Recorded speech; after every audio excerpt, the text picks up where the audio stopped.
अस्सलाम वालेकुम स्टूडेंट्स। तो आज हम पढ़ेंगे हाइपरटेंशन मेडिसिन का टॉपिक है। हाइपरटेंशन के अंदर क्या होता है, इसके पहले हम डिफाइन पढ़ेंगे, फिर हम इसकी टाइप्स पढ़ेंगे और फिर इसके काजेस पढ़ेंगे।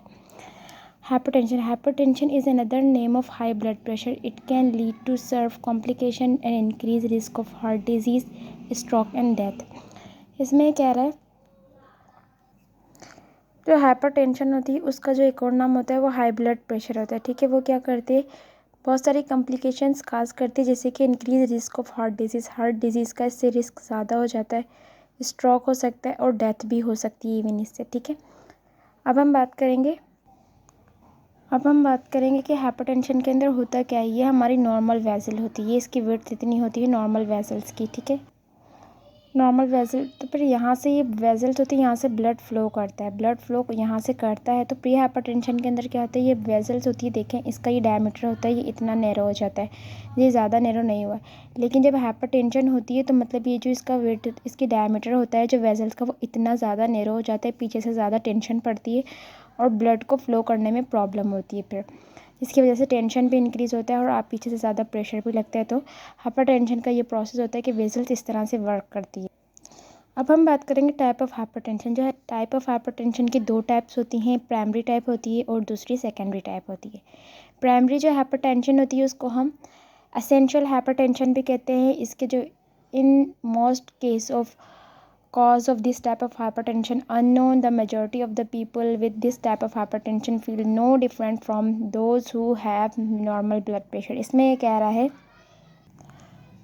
कह रहा है कि जो प्राइमरी हाइपरटेंशन होती है इसका कॉज तो अननोन होता है, लेकिन मेजॉरिटी बहुत सारे लोग होते हैं उन्हें पता ही नहीं होता है कि उन्हें हाइपरटेंशन है, उनको कोई ऐसे सिम्टम फील ही नहीं हो रहे होते हैं कि उन्हें लगे कि उन्हें हाइपरटेंशन है। और जब वो डॉक्टर के पास जाते हैं, जब वो अपना ब्लड प्रेशर चेक करवाते हैं, तो उन्हें मालूम होता है कि उन्हें हाइपरटेंशन है, वरना वो नॉर्मल ही लाइफ गुजार रहे होते हैं जैसे हम लोग गुजारे। हमें भी नहीं पता, क्या पता हम अगर चेक करवाएं तो 2-3 दफ़ा तो हमें पता चलेगा कि हमें हाइपरटेंशन है या नहीं है। लेकिन ये प्राइमरी के अंदर ये होता है कि मतलब लोगों को पता ही नहीं होता है कि उन्हें हाइपरटेंशन है। मोस्ट ऑफ़ द पीपल वो फील करते हैं नॉर्मल जैसे लोग रह रहे हैं सेम वैसे ही। तो प्राइमरी का और कोई काज भी नहीं होता है। तो ये प्राइमरी हाइपरटेंशन हो गई। अब हम बात करेंगे सेकेंडरी हाइपरटेंशन के बारे में। जो सेकेंडरी हाइपरटेंशन होती है हाई ब्लड प्रेशर, जिसके रिजल्ट में क्या होता है मेडिकल प्रॉब्लम। जैसे कि सेकेंडरी में हम बात करते हैं कि कोई भी पहले का मेडिकल कॉज हो, उसको किडनी की प्रॉब्लम हो, लीवर की प्रॉब्लम हो, या फिर वो कोई सी मेडिकेशन ले रहा हो, मेडिकल प्रॉब्लम हो, उसकी वजह से जो उसे हाई ब्लड प्रेशर हो, तो उसे हम सेकेंडरी हाइपरटेंशन कहते हैं। पहले का हमें कॉज अननोन था, सेकेंडरी का किसी दूसरी डिजीज़ की वजह से जो हाइपरटेंशन हो उसे हम सेकेंडरी हाइपरटेंशन कहते हैं। ठीक है, अब सेकेंडरी हाइपरटेंशन के कॉज को क्या हो सकते हैं, वेस्कुलर कॉज हो सकता है, रीनल आर्टरी स्टेनोसिस का मतलब होता है नैरो हो जाना। जो रीनल की आर्टरी होती हैं जो हमारी किडनी वाली, तो वो नैरो हो जाती है उस वजह से। एंडोक्राइन भी काज हो सकता है, थायराटॉक्सिकोसिस हो सकता है, कुशन सिंड्रोम भी हो सकता है, और दूसरे काज ऑब्स्ट्रक्टिव स्लीप अपीनिया की वजह से भी, और ड्रग इंड्यूस वगैरह, ये इसके काज हो सकते हैं। अच्छा जी, जो इसके दो फैक्टर होते हैं, इसके एक मॉडिफाइबल फैक्टर होता है, एक नॉन मॉडिफाइबल फैक्टर होता है। मॉडिफाइबल फैक्टर वो होते हैं जो हम खुद से उन्हें कहें कि वो ऐसी लाइफ स्टाइल अडॉप्ट कर लें कि जिससे हाइपरटेंशन उन्हें ना हो, वो हम मतलब मॉडिफाई कर सकते हैं। लेकिन नॉन मॉडिफाइबल में हम कुछ भी नहीं कर सकते। मतलब जो अगर समझे नॉन मॉडिफाइबल का आप ये कह लें कि एज है, एथनिसिटी है, जैसे कि रेस वगैरह होते हैं उनकी जो चल रहे होते हैं ख़ानदान वगैरह में, उसके में बात कर लें।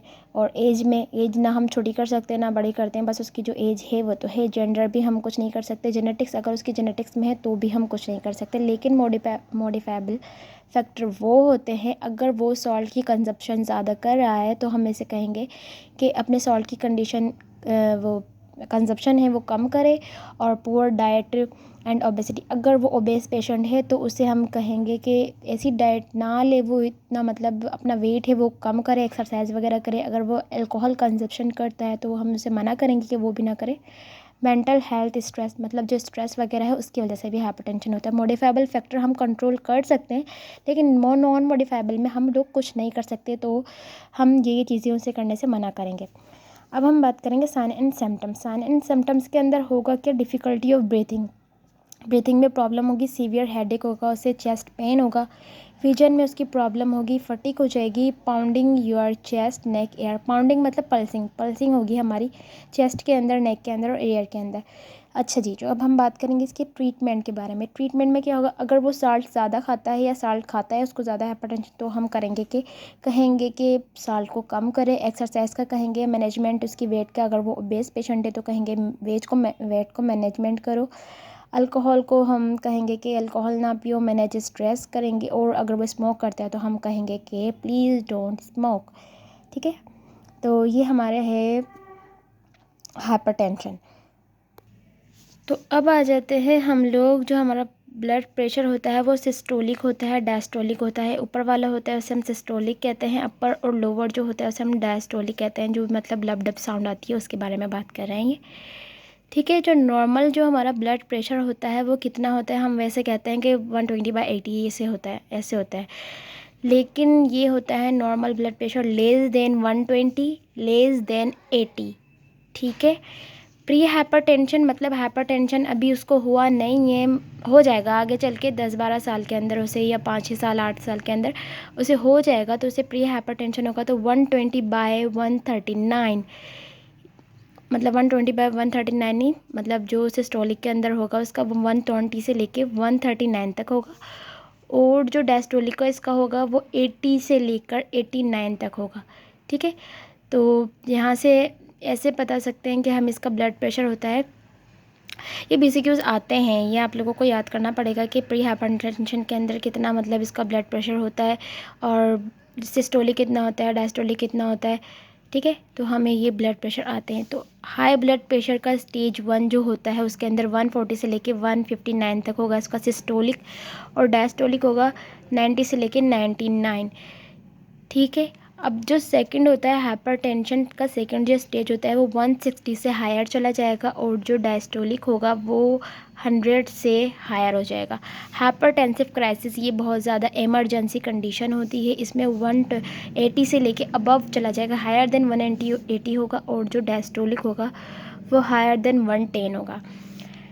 इमरजेंसी केयर्स में फ़ौरन से नीड होती है हाइपरटेंसिव क्राइसिस के अंदर। रिमार्केबल मतलब ये ड्रग होती हैं जो हम देते हैं मैनेजमेंट के लिए, इसकी ACI इनहिबिटर ये देते हैं, बीटा ब्लॉकर देते हैं, कैल्शियम चैनल ब्लॉकर देते हैं, और डायरेटिक्स देते हैं।